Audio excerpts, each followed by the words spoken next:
This week's Extra Life on F5 Live Refreshing Technology is proudly powered by EXA. EXA brings the latest technology to gamers, offering the most immersive products for the ultimate gaming experience. They've compiled the best elements of cutting-edge ENC tech, the latest in Bluetooth 5.0 and 7.1 surround, plus extra features into their headsets so everyone can enjoy a sensational gaming experience.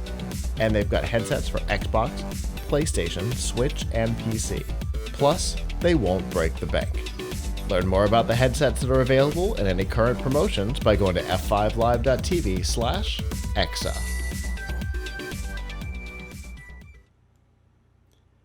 A couple years ago now, Nvidia officially launched GeForce Now. It had been in various stages of preview for, it seemed like 100 years before that.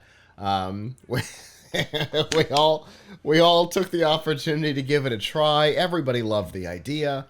The simple premise was, if you owned a game and you didn't have the ability to run it on your hardware, you could stream it from a server that essentially you were renting in real time.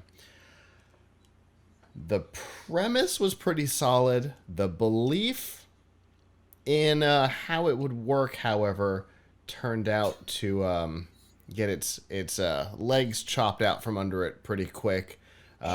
When the service launched, publishers got mad because they had exclusive contracts with other game streaming services. Stuff started to get pulled. Nvidia said, but we're not streaming it. We're just giving a computer. And they went, don't care. And stuff started to disappear. It was a really sad launch. But the company has been working very hard to try and bring the service back, up to the heights that it can. This month, we will see 21 games come to the service, many of which are new launching titles, which is pretty exciting because, we know that Game Pass with xCloud or whatever, if they ever end up giving it a name, from Microsoft, has a lot of, first day titles available on their game streaming service. But I think this one's got 1, 2, 3, 4, 5, 6, 7, 8, 9, 10. 10 of the 21 titles will release on launch day. Pretty cool. I think this is a good thing. Obviously, Microsoft can't be the only one. Google has already given up the ghost. Most people don't even know that Amazon has one, which isn't a great sign. There's got to be competition in this space. Because as we always say, Avram, right? Competition breeds new ideas. Otherwise, people get complacent. Like we just talked about with Windows 11. Yeah. I mean, Windows 11 is basically Microsoft takes things away and then brings them back in slightly different form, and then gives themselves a round of applause. Gives a round of applause, yes. Meanwhile, you could just take the Linux approach and let the user pick their shell, in which case, Microsoft would just be responsible for the operating system and the user would have a choice. But then the shell is the message, right? Anyway, that was the last topic. But yes, NVIDIA is, it's good to see that there's more choices in this space. On the other hand, I still love the fact that it's not that successful of a space, because otherwise the need for having a good computer would be less and life would be less fun if everything was in the cloud. But that may be coming, but people still need a decent computer to do other things. So it's good for them. One thing that's interesting, and I wonder if this is going to have any, well, I can't say, because primarily people who are using, so we've tested this. By the way, NVIDIA GeForce Now, they keep upgrading the GPUs in it. So now, like the free plan, you don't get a great GPU, but with like the premium plan, I believe you're now getting like a 4080 or something. 4080.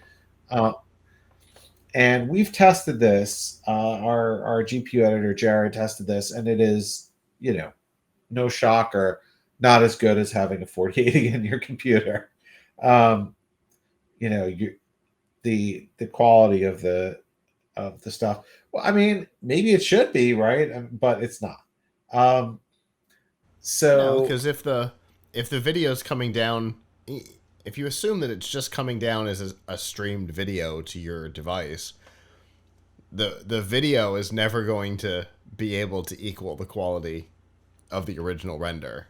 You've got internet yeah, I mean, compression, you've got ISP crap added on top of it. There's so much overhead in there. And then if you've got a video card on your computer that isn't HDR, who cares if it's rendering HDR on the on the server? right. You're still going to lose all that capability on the hardware, on the local hardware. Yeah. So something else interesting happened with Nvidia this week, which I wonder if it has some relationship, or if it could have some relationship to GeForce Now, which is um, VSR came out. So VSR, are you familiar with VSR? I think Video Super so. Resolution. Yeah. So for the audience benefit, this is a feature that you need an 3000 or 4000 series RTX card for right now, which will upscale streamed video for you. So supposedly, like if you're watching YouTube and you're watching a 1080p video on YouTube, it will upscale it to 4K for you. If you are now, what's interesting is Nvidia claims that this technology will work no matter where you're streaming from. So theoretically, you could be on Netflix, have a 720p Netflix plan, and use this and get better quality than you paid for. Um, Well, although, that's an interesting comment. right, so that would be right, because I mean, it's for folks who haven't been keeping track here, right? Um, Netflix has. I looked this up this week for this purpose. I pay for the cheapest Netflix plan, and that's $10 a month. And $10 a month gets you 720p video max. There's a $15 a month plan that gets you 1080 video, and then there's a $20 a month plan that gives you up to 4K. So theoretically speaking, you could get some benefit from something that's upscaling on your end, and taking the video that you paid 720p for, and maybe only have the bandwidth for 720p for, and giving it Because to you and trying maybe to you got a upscale it. data cap.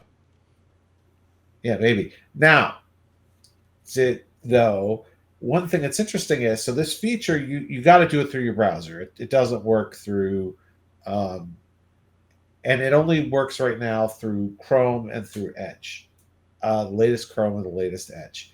And Edge says that it does not work with copy protected content, or things that use like Widevine, which is a DRM solution, which means that it wouldn't work with Netflix.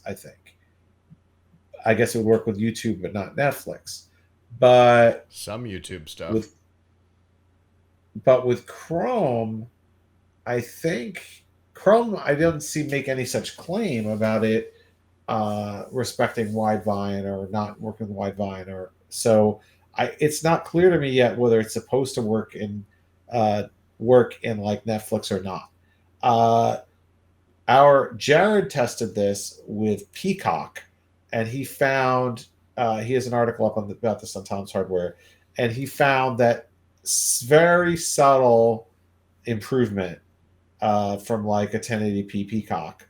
Um, I tried I tried it on Netflix on my computer, and I don't know, because I don't have 4K Netflix to compare it to, but Right. I didn't really see. I tried it on and off, and I didn't really see any difference. With YouTube, I took a video that was um, like available in 4K. My favorite testing video, the Costa Rica nature video, Uh-huh. and I tried it in both 4K native, 1080p native, and 1080p upscaled, and the upscaled was definitely a little bit sharper than the 1080p native. Uh, in fact, it was a little sharper than 4K native because I think all it does is try to sharpen things. So anyway, to get back how this could affect the topic at hand, not to just totally take us off track here, I wonder if that. Granted, most of the people who are using GeForce Now probably don't have a 30 series video card, but I wonder if at some point maybe having this type of AI upscaling helps with Yeah. game streaming because there you're taking a video and so maybe that helps sort of Yeah. upscale what you're getting from your game stream. Yeah. For sure. Almost certainly that would help uh, alleviate some of, but at that point you gotta have a 30, a 3000 series card anyway. So you've got things like HDR on your side. This would help take out some of the nonsense that your ISP might be introducing. Yeah, it's Now, to be clear, they're going to add it for 20 series, okay. so they'll have those older cards, and it will work on any 30 series. So it could be a bottom of the barrel, Sure. like a 3050. So you could be, maybe it still would be of some benefit to you. Although my sense, Yeah. having talked to Nvidia, and just naturally, it seems like probably most people using GeForce Now have integrated graphics and don't have a decent graphics card. But Yeah. um, who knows? Maybe in the future, these cards will be so cheap, or the quality of the game stream will be so much better that that'll be worth it. Yeah, for sure. Just as a note, to tie back into our last topic, I searched for VSR on Bing, and the article you just referenced was the top response. So, uh, Good for that. I just thought that was pretty funny. But yeah, so they're continuing to put resources behind this. Like you said, they're continuing to upgrade the high end video card, which is one of those things you don't have that kind of control, that granularity on something like xCloud. Um, you don't have. You've got Microsoft Circle, right? Games, Microsoft and Friends mostly. Whereas this is, you've got stuff from Steam and Epic Games, and all over the place. So it's definitely uh, an interesting product. I'm glad that they're continuing to put resources behind it, and that the shaky launch did not scare them away like I was a little afraid it was going to. Hello, YouTube. Thanks for watching, and I hope you enjoyed this episode of F5 Live Refreshing Technology. If you did, please subscribe to the channel down below, and of course, hit the notification bell because we know that subscriptions don't mean much on YouTube anymore. If you've got topics that you'd like us to talk about in the future, please comment them down below. And if you'd like to not follow us on YouTube, there's lots of ways that you can follow along with our content by going to plughitslive.com/subscribe. There you'll see all of our shows and all of the ways that you can watch, listen, and follow along.